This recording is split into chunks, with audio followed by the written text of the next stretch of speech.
Olá! A Bíblia Sagrada tem alguns textos que aparentemente há contradições. E isso muitas vezes gera qualquer tipo de dúvida sobre o livro sagrado.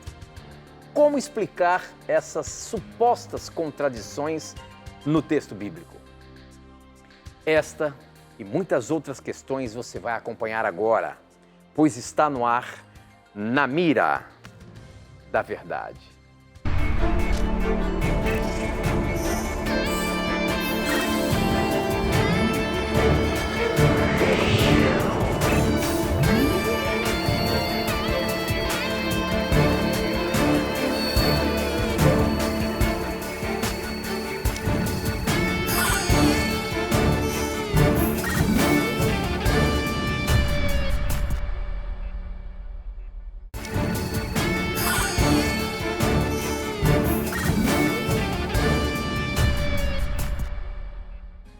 Olá, seja muito bem-vindo. Estamos começando mais um programa Na Mira da Verdade, um programa de perguntas e respostas bíblicas ao vivo, e é muito bom ter você aqui com a gente.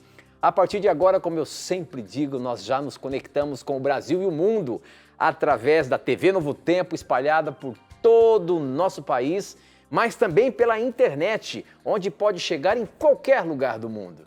E onde é que você estiver vendo e assistindo este programa, manda pra gente as suas dúvidas, os seus questionamentos. Nós temos várias formas de você participar ao vivo, através do SMS, através das redes sociais. Daqui a pouquinho eu falo como que você faz para participar. Mas quem vai dar a resposta, baseando-se na palavra de Deus, e está na mira, é ele, professor Leandro Quadros. E aí, professor, tudo bem? Tudo bem, Tito, graças a Deus estamos juntos novamente aqui no Ao Vivo com você, amigo telespectador e amiga telespectadora. Obrigado pelo seu carinho. Você que está acompanhando pela primeira vez, este é um programa de respostas a dúvidas bíblicas e esperamos aqui dar o nosso melhor com a ajuda de Deus para aproximarmos você do texto bíblico e você perceber que a Bíblia tem as melhores e mais lógicas respostas às questões da nossa vida. Que Deus te abençoe e vamos esperar as suas perguntas, porque você vai fazer o programa acontecer.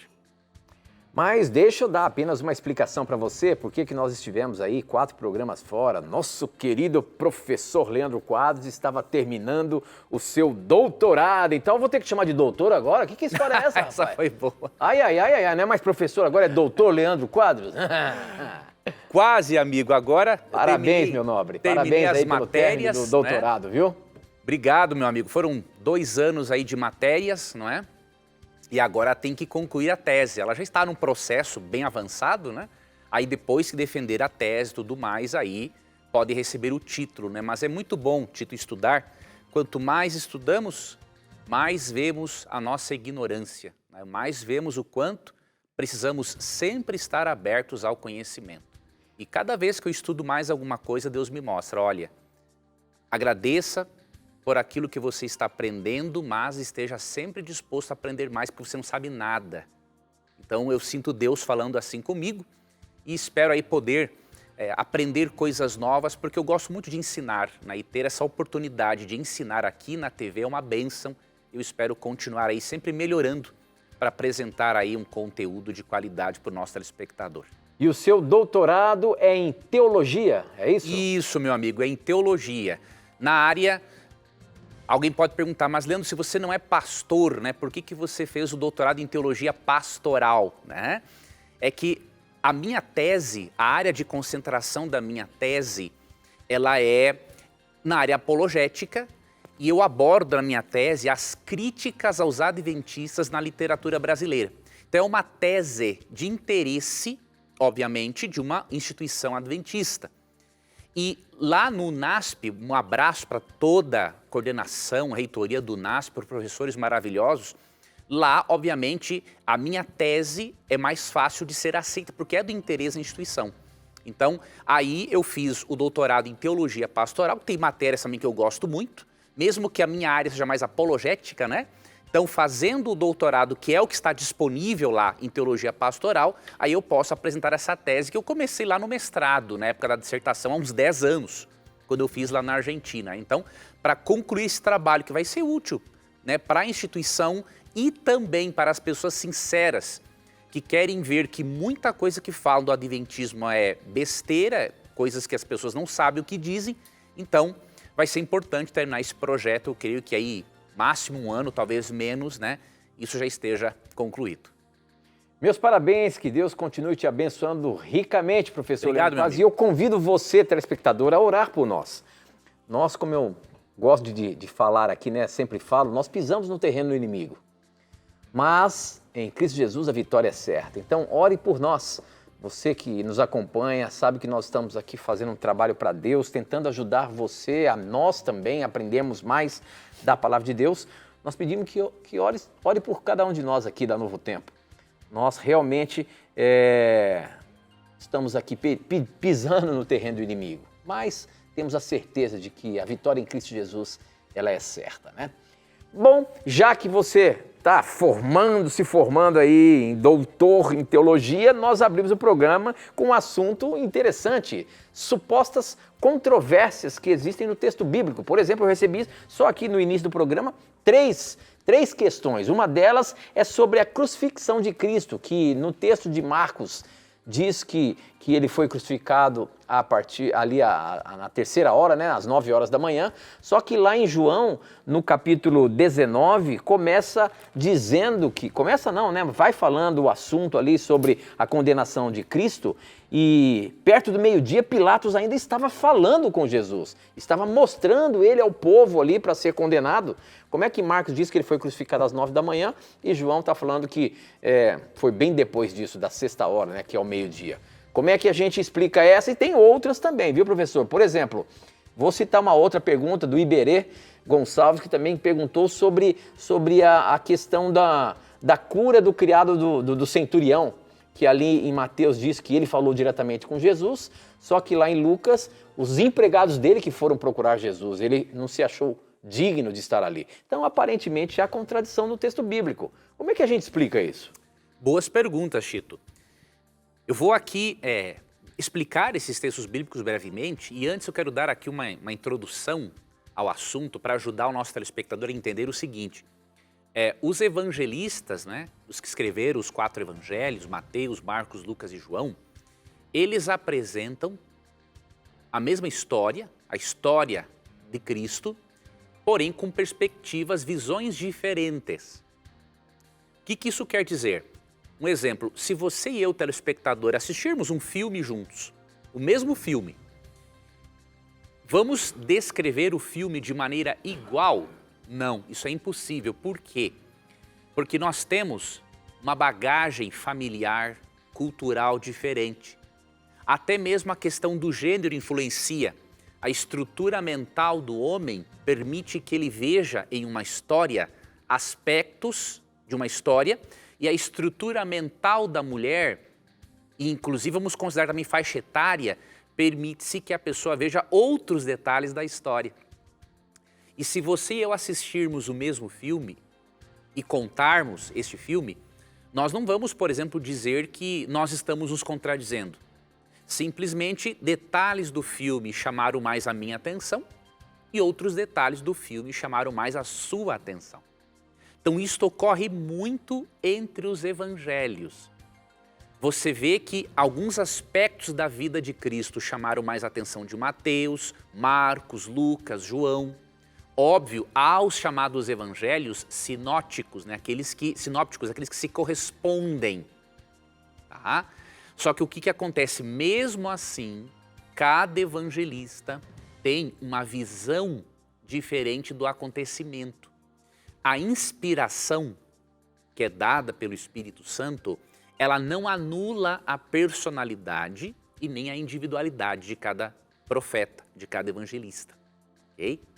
Então tenha isso em mente. Você vai perceber que diferentes pontos de vista, pessoas com diferentes bagagens culturais, apresentam a mesma história, porém com ênfases diferentes, de acordo com aquilo que chamou mais a atenção, obviamente, sobre a direção do Espírito Santo.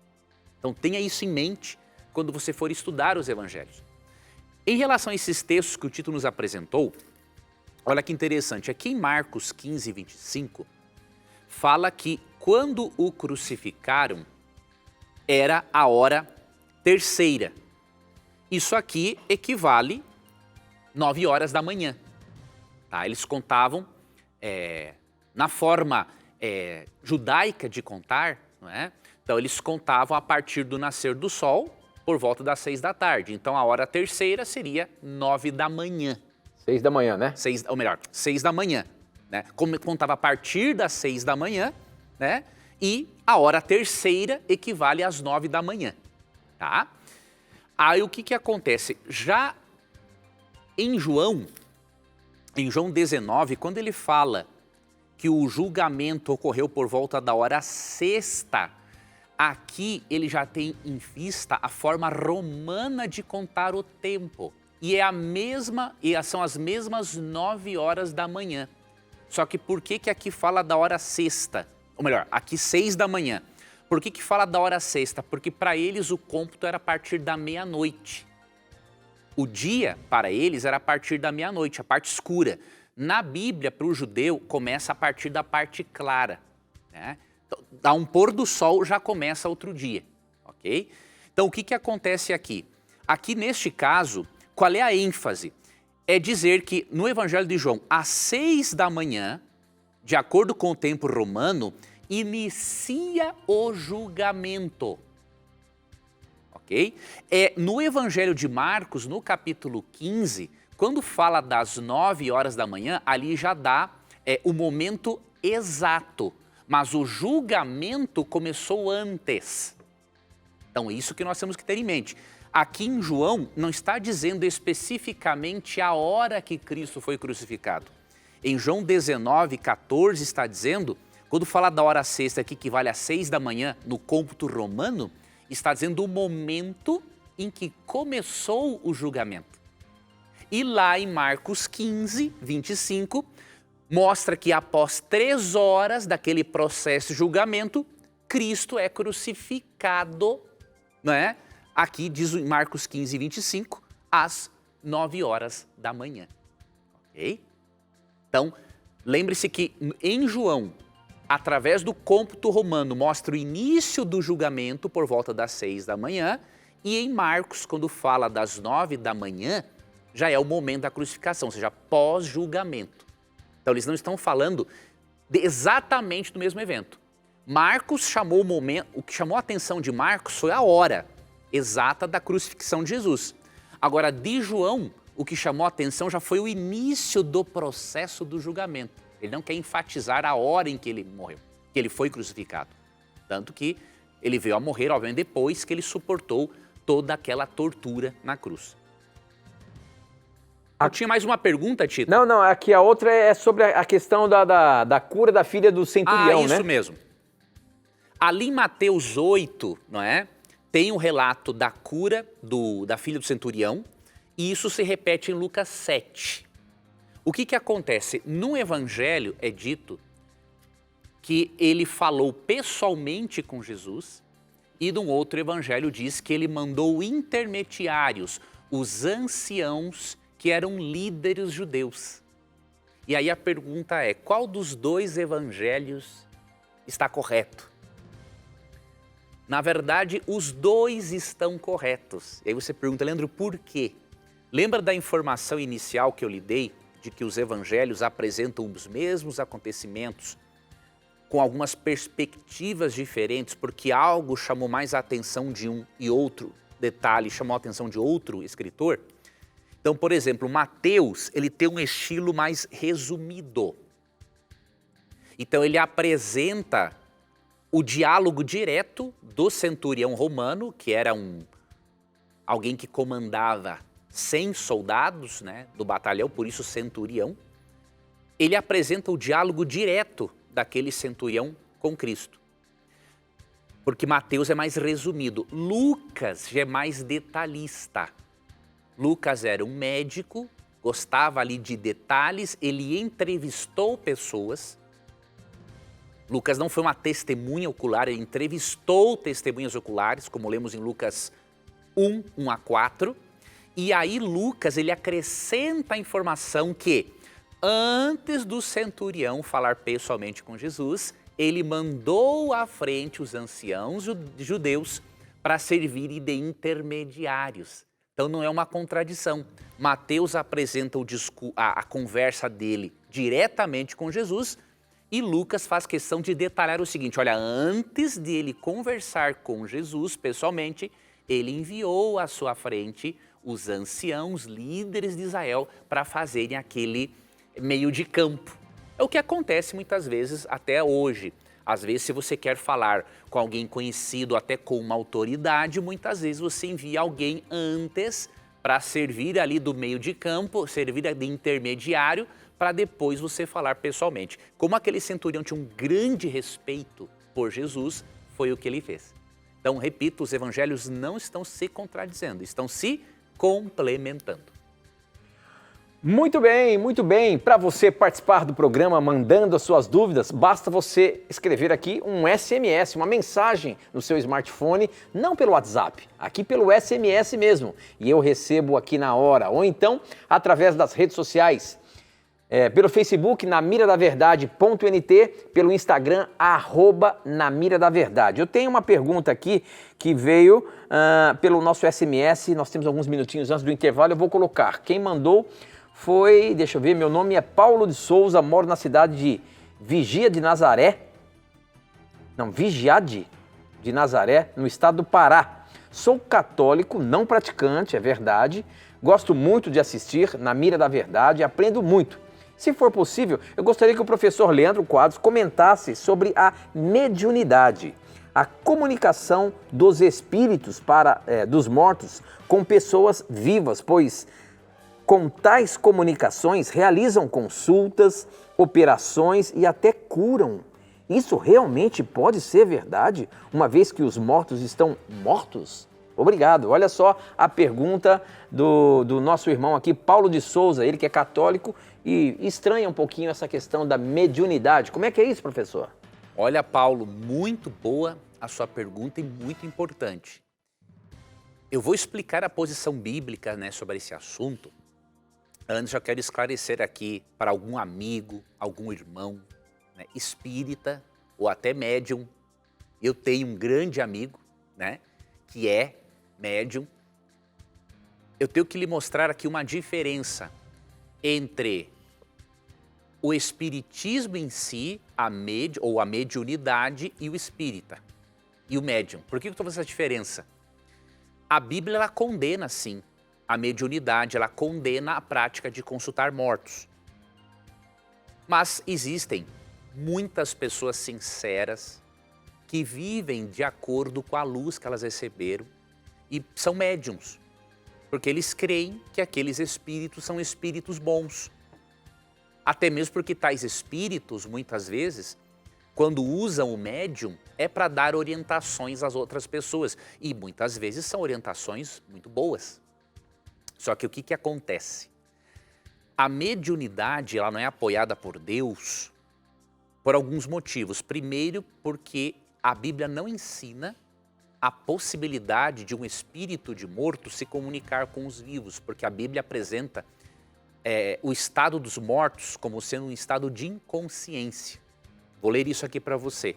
E o segundo motivo, a Bíblia apresenta que o poder que está por trás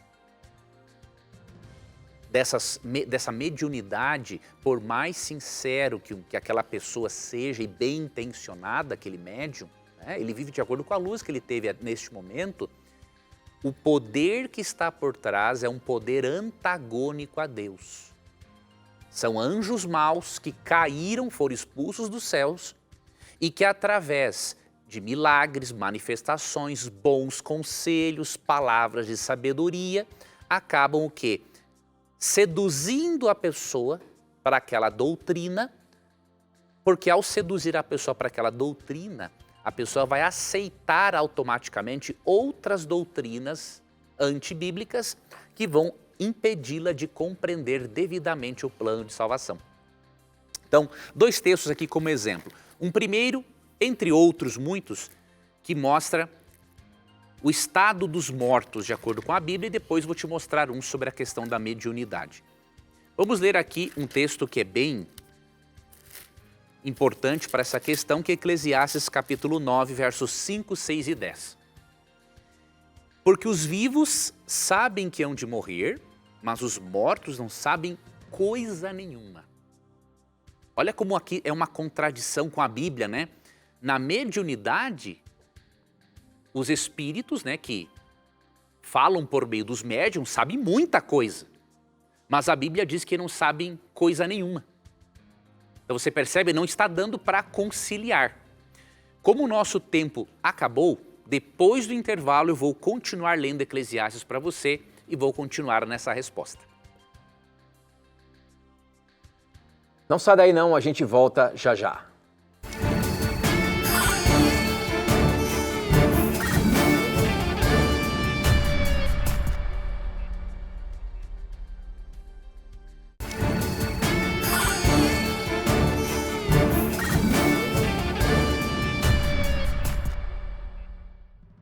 Bom, continuando a leitura de Eclesiastes 9, versos 5, 6 e 10, o verso 5 diz assim: porque os vivos sabem que hão de morrer, mas os mortos não sabem coisa nenhuma.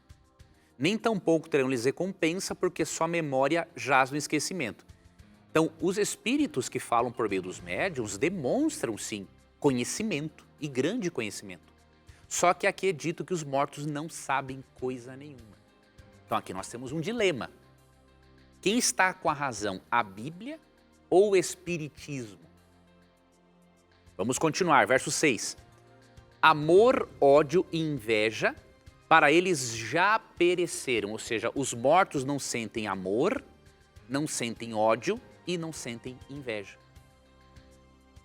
Ou seja, eles não têm sentimento algum, porque estão em estado de inconsciência. Tanto que o verso 10 diz o seguinte: tudo quanto tiver a mão para fazer, faze-o conforme as tuas forças, porque no além, para onde tu vais, não há obra, nem projetos, nem conhecimento, nem sabedoria alguma. Veja que é dito também que no além, para onde vão os mortos, que é a sepultura, não é um mundo espiritual, é a sepultura, não há obra, nem projeto, nem conhecimento e nem sabedoria alguma.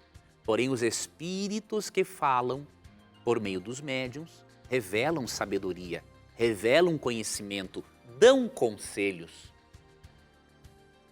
E aí? Vamos aqui para um outro texto. Isaías 8, 19 e 20. Vou ler aqui na Nova Versão Transformadora esse texto. Talvez alguém lhes diga: vamos perguntar aos médiuns e aos que consultam os espíritos dos mortos. Com sussurros e murmúrios, eles nos dirão o que fazer. Mas será que o povo não deve pedir orientação a Deus? Olha aqui há um contraste. Pedir orientação aos médiuns equivale a não pedir orientação a Deus. Será que os vivos devem buscar a orientação de mortos? Aí vem a resposta. Consultem a lei e os ensinamentos de Deus. Aqueles que contradizem sua palavra jamais verão a luz. Então o texto é claríssimo. Consultar médiuns equivale a não consultar a Deus, e o que a pessoa tem que fazer é consultar a Deus, consultando a lei e os ensinamentos, consultando a palavra de Deus, consultando os escritos proféticos. Considerando que em Apocalipse 12, 7 a 12, por exemplo, entre outros textos, só existem dois poderes antagônicos no universo, Cristo e seus anjos e Satanás e seus anjos, e considerando que a Bíblia proíbe a mediunidade, e considerando que os mortos estão num estado de total inconsciência, à luz da Bíblia podemos garantir para você que os espíritos que se encontram envolvidos nesse tipo de obra são anjos caídos que se disfarçam de pessoas mortas. Então esse é um assunto que eu sei que é muito importante, muito sério e delicado. Repito, separe a crença da pessoa que é sincera e que é bem intencionada. Mas à luz do texto bíblico, essa é a verdade. Leia também, entre outros textos, Deuteronômio 18, 9 a 14.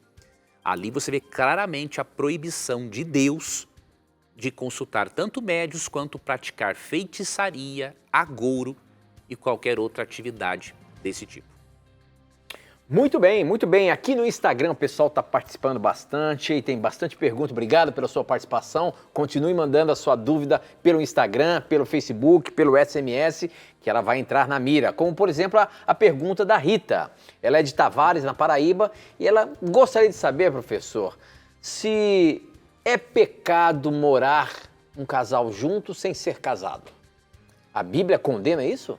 Sim, na Bíblia, quando Deus criou o casamento, né, o propósito original de Deus é que exista o quê? Uma sequência de preparo para depois existir a atividade sexual. Na Bíblia, a atividade sexual não é autorizada por Deus sem compromisso.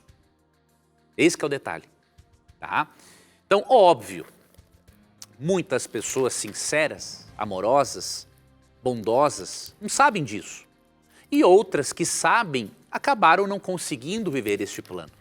Mas a graça de Jesus Cristo está disponível para todo aquele que quiser desfrutar desta graça, né? Deus perdoa nossos pecados, qualquer tipo de pecado, e Deus nos regenera por meio da presença do Espírito Santo na nossa vida, nos permitindo a termos ali uma vida melhor, uma vida transformada pela graça dele. Ok? Então, receba esta resposta aqui não como uma crítica, porque aqui é um pecador falando para outro pecador.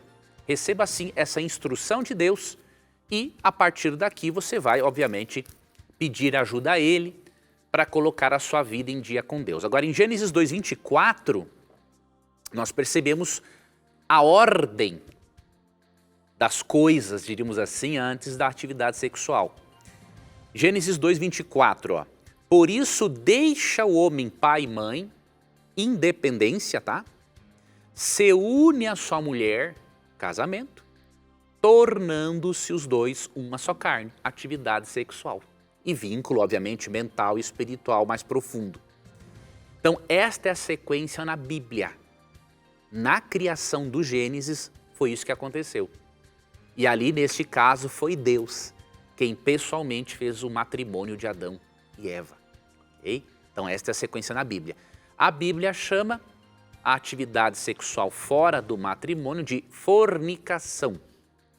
Isso se inaugurou, obviamente, pós-pecado, entre povos pagãos. Isso está muito arraigado na cultura humana pós-pecado. Obviamente, esse problema é enfrentado por cristãos e não cristãos, o que nos mostra simplesmente que unicamente a graça de Deus e o poder regenerador do Espírito Santo é que nos colocam em harmonia com a vontade dele. Sozinhos nós não conseguimos, é impossível com essa nossa natureza depravada, como mostra ali Romanos capítulo 3. Tá? Então Deus não autoriza realmente um casal manter atividade sexual sem realmente estar casado. Deus criou assim a nossa estrutura mental, emocional, a estrutura da sociedade, tudo isso para ser saudável precisa seguir este plano de Deus. Agora lembre-se, se você em algum momento não conseguiu ou não está vivendo este plano, conversa com Deus. Deus, Ele ama você, Ele lhe perdoa e Ele quer reestruturar a sua vida para que você viva o plano dele. Obviamente, você não vai agora casar-se com alguém só por causa do sexo. Isso é um perigo, né? Um casamento envolve muito mais do que isso. Agora, continue estudando aquilo que a Bíblia ensina e fala assim, Deus, ajuda-me a viver o seu plano para a minha vida.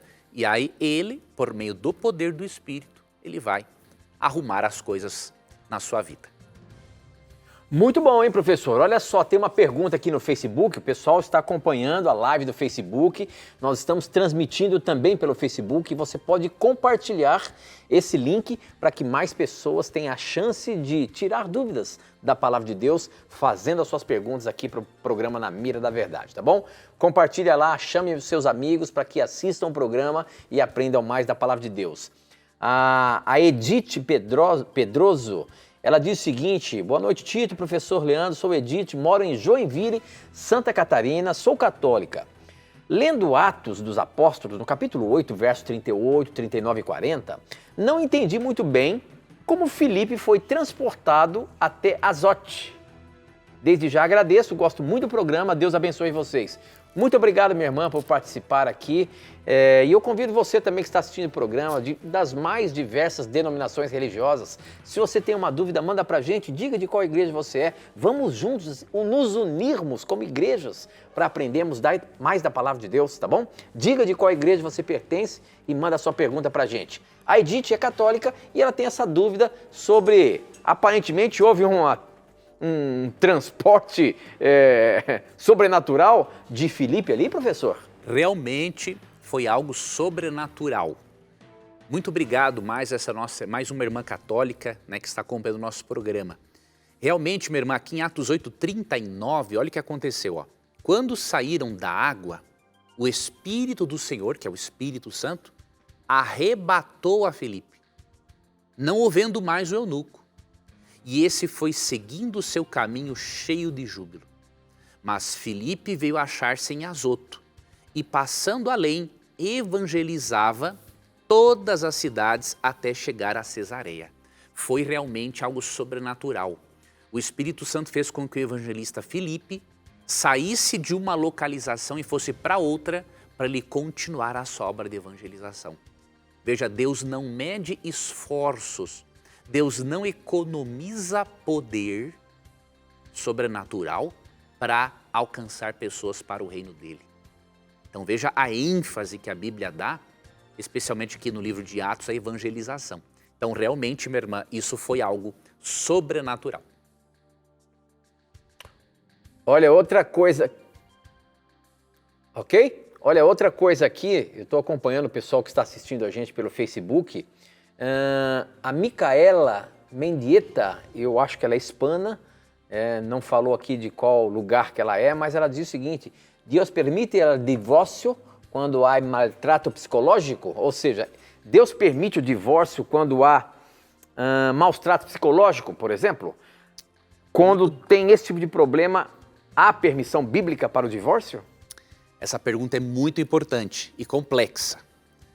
Veja, a Bíblia, ela considera que um casamento pode ser desfeito em duas circunstâncias, mas espere a resposta até o final antes de tirar as conclusões.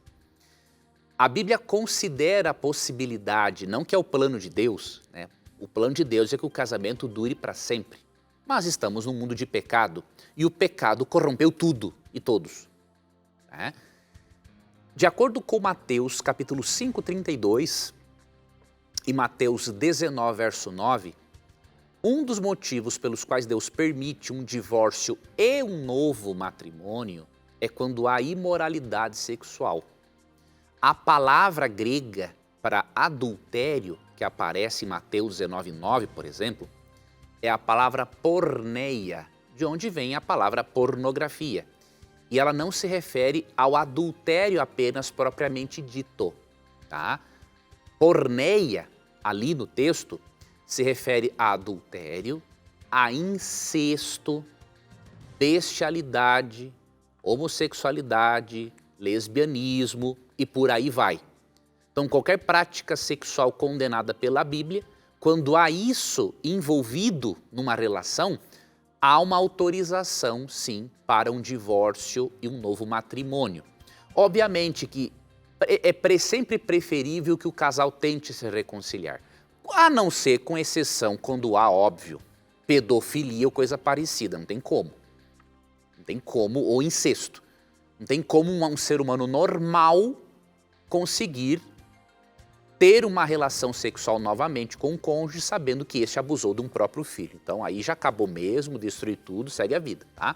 Agora, em outros casos, quando há essa gravidade, sempre que o casal puder restabelecer a relação vai ser sempre melhor. Mas se a pessoa não conseguir, há esta permissão, de acordo com Mateus 5:32 e Mateus 19:9. Um outro motivo para uma relação poder ser desfeita E ter um novo matrimônio, obviamente, é quando há a morte do cônjuge. Isso está em Romanos capítulo 7, verso 2, onde Paulo diz que a pessoa fica desobrigada, neste caso, da lei conjugal. Mas e neste caso do abuso psicológico? Vamos estender a questão? E no caso da violência física também? Por mais que a Bíblia não permita um divórcio e um novo casamento em tais casos, Deus permite que a pessoa afetada se aparte, fique longe desta pessoa canalha. Tá? Você pode ler, por exemplo, em 1 Coríntios 7 isso. Deixa eu ler aqui o texto e aí vou te dar aqui uma explicação para você não tirar conclusões precipitadas sem antes eu concluir toda a resposta. Primeiramente, no verso 10, 1 Coríntios 7, Paulo diz assim: ora, aos casados ordeno, não eu, mas o Senhor, que a mulher não se separe do marido. Se, porém, ela vier a separar-se, que não se case, ou que se reconcilie com o marido. Então, se não houve um dos motivos apontados pela Bíblia, que é a imoralidade sexual ou morte do cônjuge, a única opção que Paulo dá neste caso é a reconciliação ou não se casar. Até que a outra parte, obviamente, descumpra o voto conjugal e aí a pessoa fica livre para seguir adiante. Agora, quando há essa questão de abuso físico ou psicológico, você percebe, por exemplo, aqui nos versos 12, 13 e 14, aqui o verso 15, na verdade, que Paulo diz assim, ó, se o descrente quiser apartar-se, que se aparte. Em tais casos não fica sujeito à servidão, nem o irmão, nem a irmã. Então, há casos que uma separação, mesmo que a Bíblia não autorize um segundo casamento, ainda a separação é o melhor. Em casos de violência, sim. Então, depois do intervalo, mais uma vez, eu vou continuar a resposta para poder te dar uma ajuda melhor em relação a isso, para que você não fique aí com uma resposta incompleta, tá bom? Mas antes de eu chamar o intervalo, eu quero dizer para você que você pode saber mais sobre esse assunto e outros nesta Revista Esperança que nós temos aqui, Mente Feliz. Isso aqui é lançamento e você pode ter na sua casa sem pagar nada. Basta você ligar para a gente 0 operadora 12 21 27 3121 e você vai ter a oportunidade de receber essa revista aqui, ó. Tem vários assuntos, sendo que um delas é o seguinte: ideias para a resolução de problemas conjugais e familiares. São vários os assuntos sobre as emoções e vale a pena você ter esse material aí na sua casa gratuitamente. Então peça agora mesmo, 0 operadora 12 21 27 3121. Nós temos uma equipe aqui para atender a sua ligação, fazer o seu cadastro e para que você possa receber gratuitamente, tá bom? Não sai daí não, a gente vai para um intervalo rapidinho e voltamos já.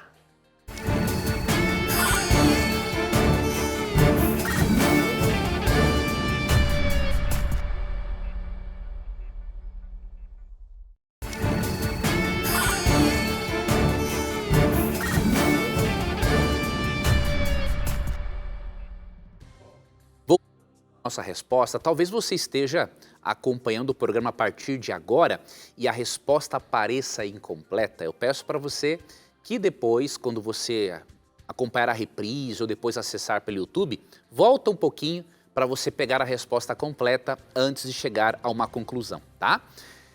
Então, o verso 15 de 1 Coríntios 7 diz assim, né? No final, Deus vos tem chamado à paz. Então, se nesse matrimônio, nesse contexto que a nossa telespectadora apresentou, há este abuso psicológico, verbal, físico, tem que haver sim uma separação.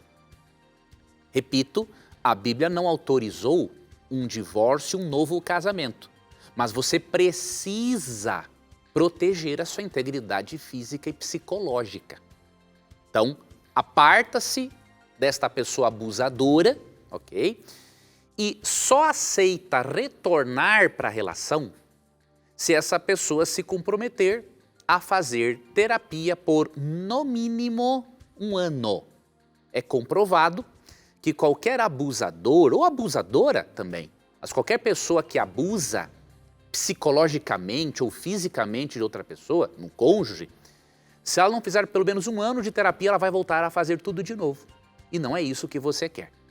Então, uma separação saudável é importante.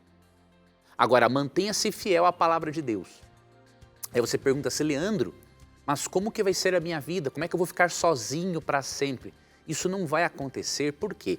Porque uma pessoa que tem a capacidade de destruir outra psicologicamente ou agredir fisicamente, não é uma pessoa fiel a Deus.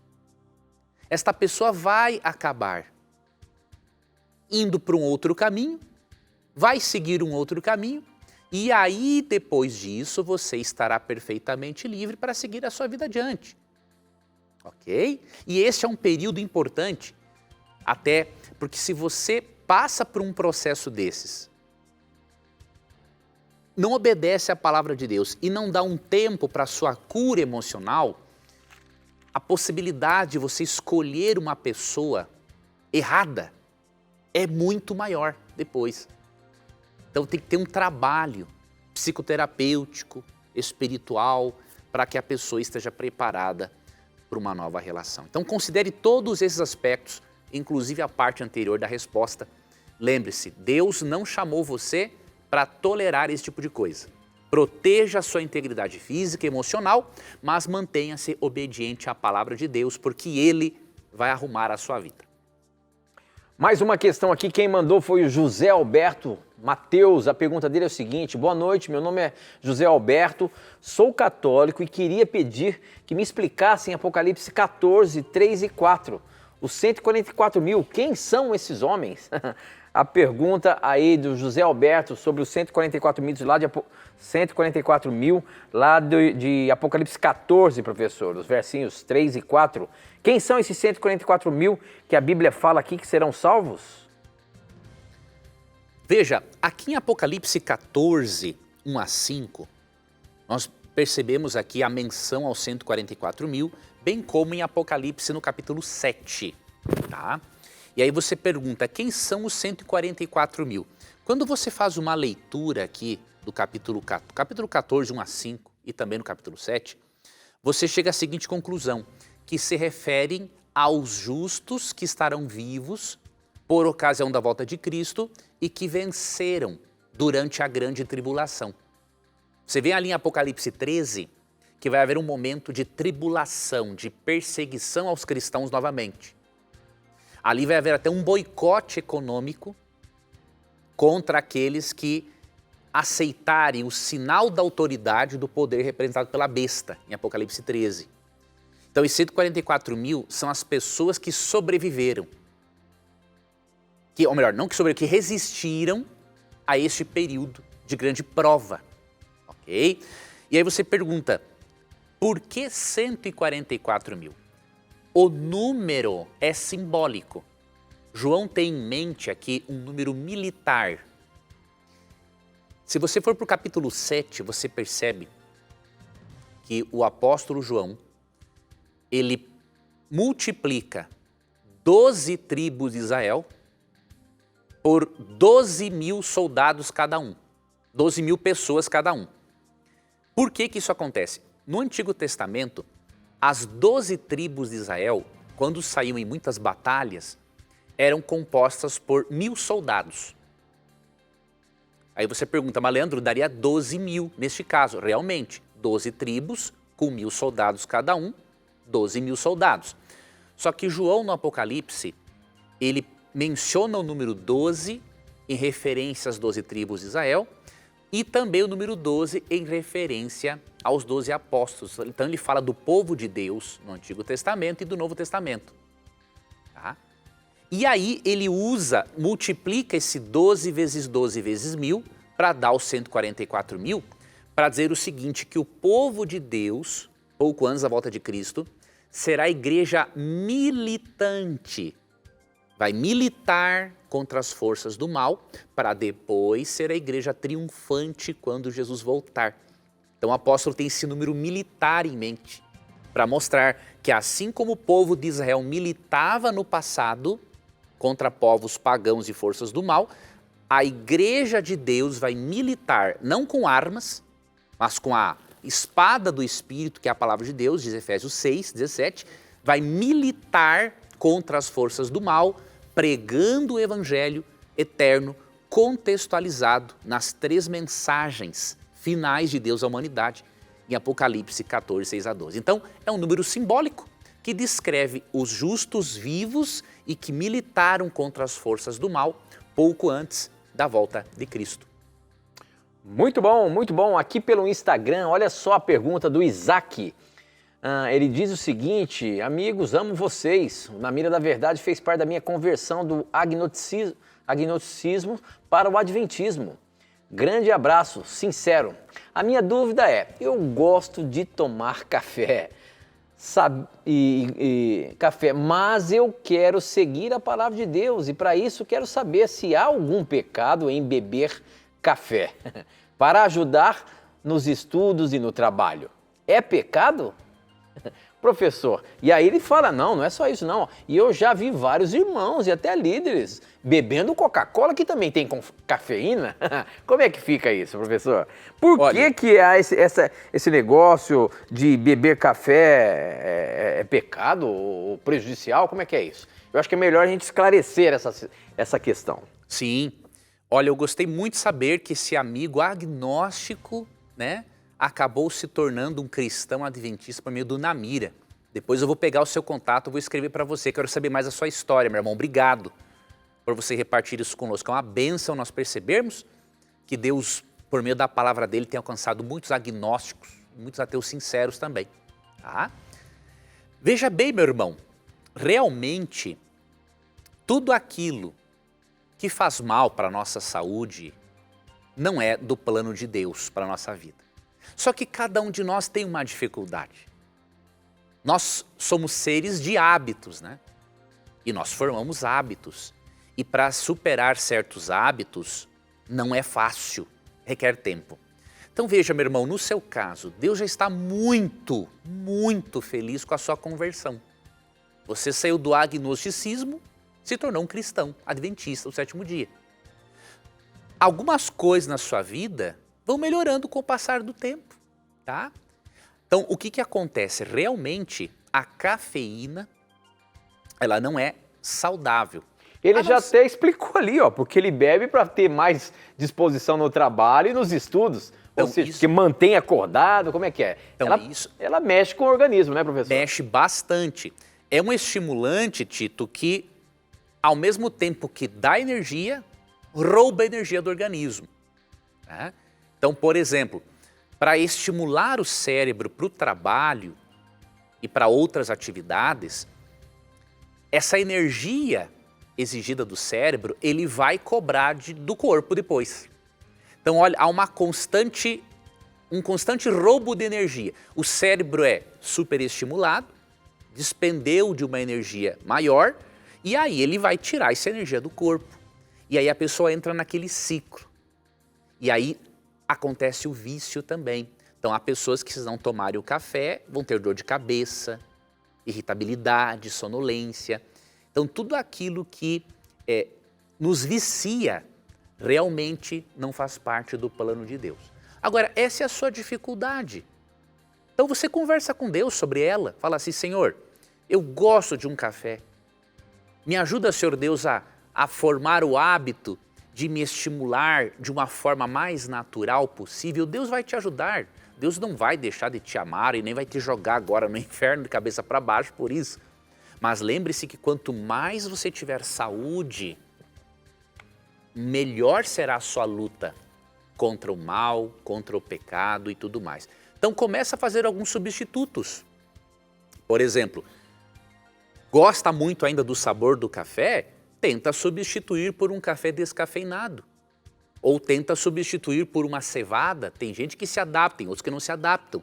Tem o café também de milho, hoje em dia que as pessoas fazem. Então, crie recursos. Deus entende que você foi acostumado dessa forma. Eu, por exemplo, meu irmão, quando eu tinha 11 anos de idade, olha, para você ver como você não está sozinho na sua luta. Eu já não uso café há muitos anos, né? Só que até os meus 11 anos de idade, eu não conhecia sobre esse assunto, nem meus pais, eu tomava um bule de café todas as manhãs, um bule inteiro. Até que chegou um momento que comecei a ter alguns problemas. Eu já sou um indivíduo que tive sempre transtornos de ansiedade e outras coisas mais.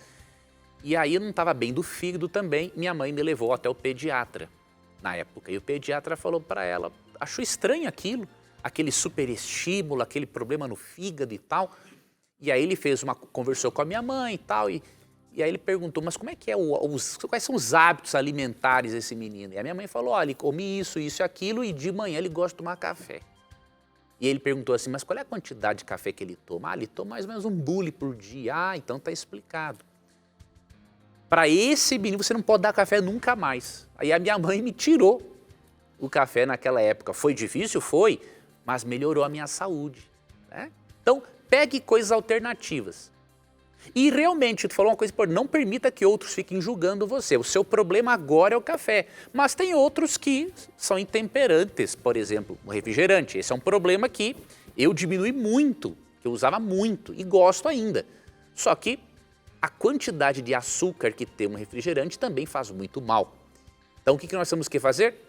Cuidarmos daqueles hábitos errados que nós temos, pedirmos ajuda a Deus de forma individual para os superarmos e não deixarmos que outras pessoas nos julguem, porque cada um tem o seu contexto e a sua dificuldade. Então Deus vai querer sim, Deus prefere sim que você abandone o hábito, vai ser melhor para a tua saúde, a sua mente vai estar menos estimulada, você vai entender melhor as impressões do Espírito Santo na sua mente. Então peça ajuda para Ele, siga adiante e parabéns, meu irmão, aí, por você ter conhecido mais a Cristo e aceitado a lógica bíblica na sua vida.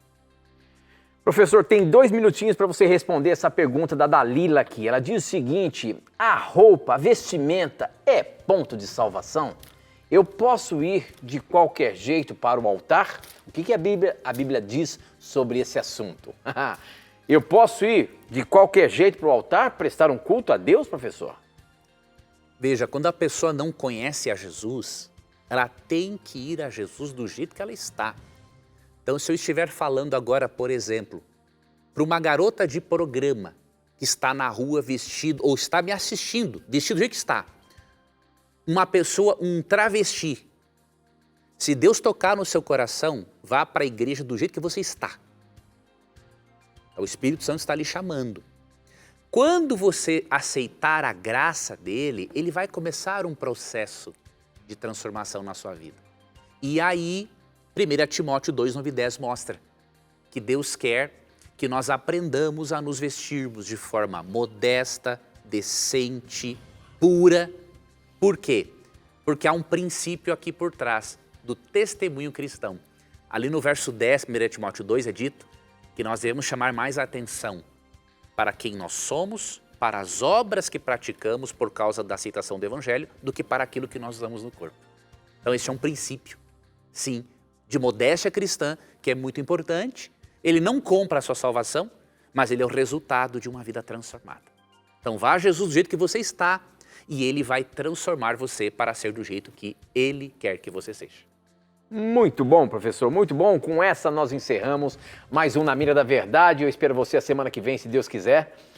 E eu agradeço a você que tem participado, que tem feito o programa acontecer através das suas dúvidas e dos seus questionamentos. Professor, semana que vem tem mais. Vamos colocar tudo na mira da verdade. Vamos lá, Tito. Pela bênção de Deus. Deus te abençoe, Tito. Deus guarde a você, amigo telespectador. E lembre-se que no nosso programa, sempre que você tiver a coragem de perguntar, só a Bíblia terá a coragem de lhe responder. Um grande abraço. Aqui as suas dúvidas, os seus questionamentos sempre estão na mira da verdade. Lembrando a você que você pode encontrar este e outros episódios do Na Mira da Verdade no ntplay.com. Você encontra tudo ali, tá bom?